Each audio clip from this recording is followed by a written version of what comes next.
Hey everyone, it's Charlotte, and I'm back with a new video. Today I want to share with you my best advice for buyers in 2022.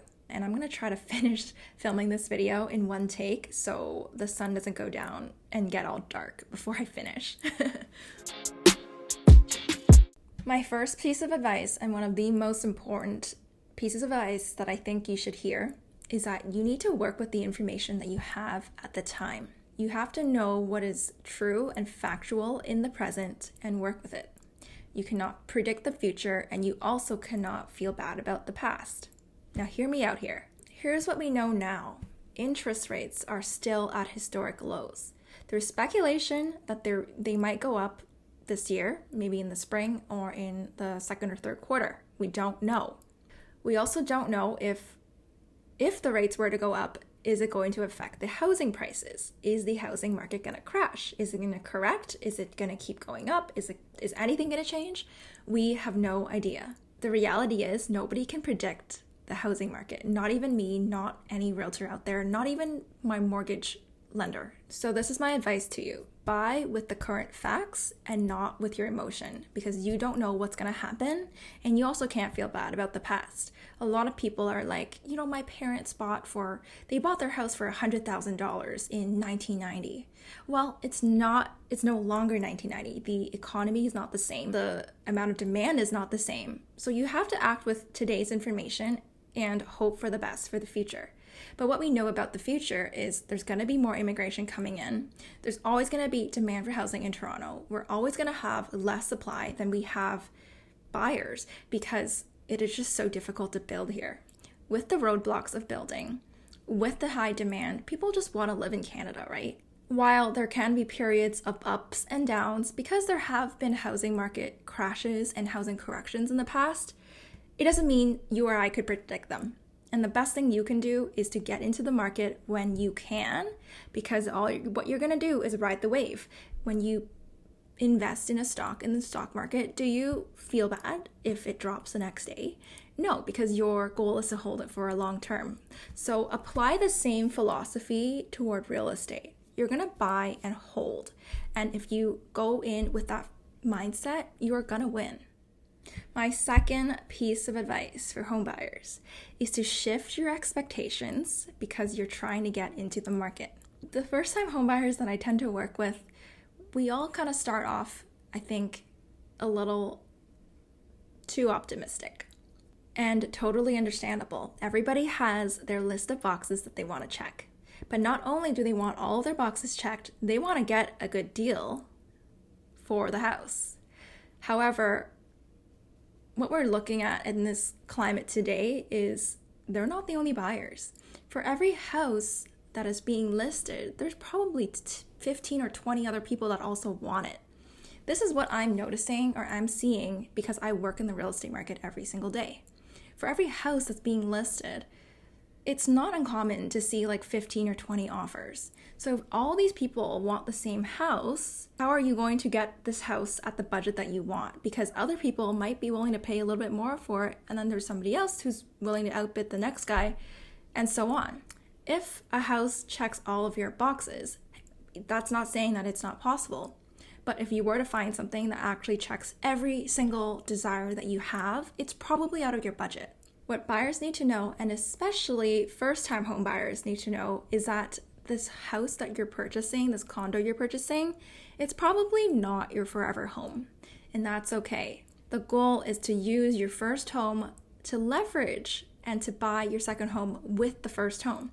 If you don't have your first home, it's very difficult to buy a second. Most people end up doing, the average person, is that they buy a little condo, they get into the market, they get a starter home first, and then they upgrade. What happens is that your incomes can improve, right, over time. The amount of savings you can improve over time. As you are improving your income and your savings, you're also building equity with your first property. So building equity is when there's the natural appreciation of your property. As the housing market goes up, your property, if you already own it, it'll also go up in value. So when you come to sell it, you're making that difference. Like the difference between when you first bought it at before people used to buy for $300K for a condo, they're going to sell it for $500-600K now.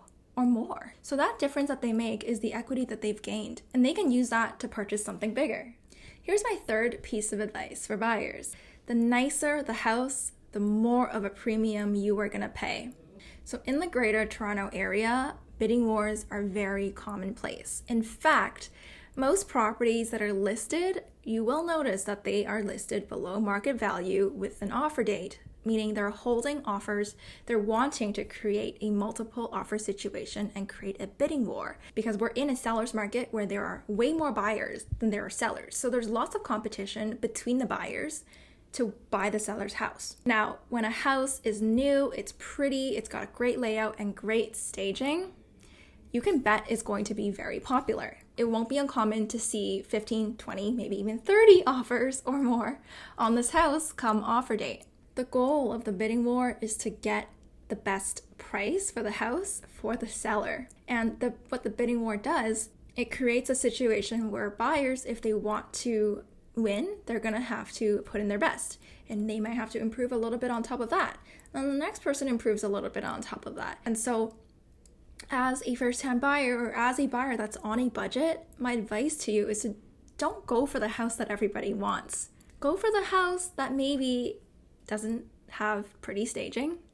Maybe it's been sitting on the market for a while. Maybe it needs a little bit of touch-ups or renovations. If the house is in livable condition and it just needs a little bit of TLC, but it happens to not have competition compared to another house, you're more likely to get a good deal on it. Here's my fourth piece of advice for buyers. This might offend some people. If you have access to additional down payment or cash from some kind of external help, I really recommend you to take it if this is the difference between you buying a condo and a freehold. If you can afford a freehold, if you can afford something nicer, take the help and buy now, because the difference is if you didn't take the help that was offered to you, and let's just say you can't even buy anything because you needed the help, like without the help you couldn't have bought even. If you wait and save up, and then by the time you're actually ready to buy, it's very likely that the housing market is going to continue going up and you're going to be priced out.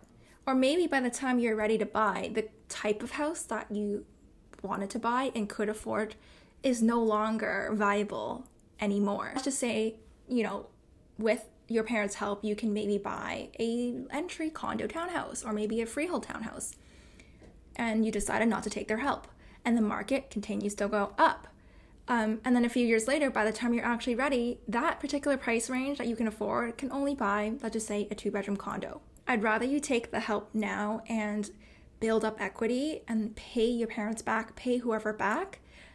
Take it as a loan. You don't have to take it as a gift. I don't know, do whatever you'd like to do whatever makes sense for you. But your opportunity is here for you to build equity, and time is on your side if you get into the market early. My fifth and last piece of advice for home buyers is to take advantage of your RRSP. There is such a thing called the Home Buyers Plan that the government offers to first-time home buyers. The Home Buyers Plan allows you to borrow up to $35,000 from your RRSP as long as you pay it back within 15 years. So this extra amount of money that you couldn't have otherwise taken out of your account tax-free can be used towards your down payment or your closing costs. So then money has to be in the account 90 days before you close on the property. So just keep that in mind and make sure to talk to your mortgage agent or your lender for more information. So that's it for today's video. I hope you enjoyed my 5 pieces of advice for buyers in 2022. Let me know in the comments if this was helpful to you and what you'd like to see next. And if you enjoyed this and you found it helpful, make sure to subscribe to my channel so you can send me a message to let me know that you want to see more of my content. I'll see you guys in the next one. Bye!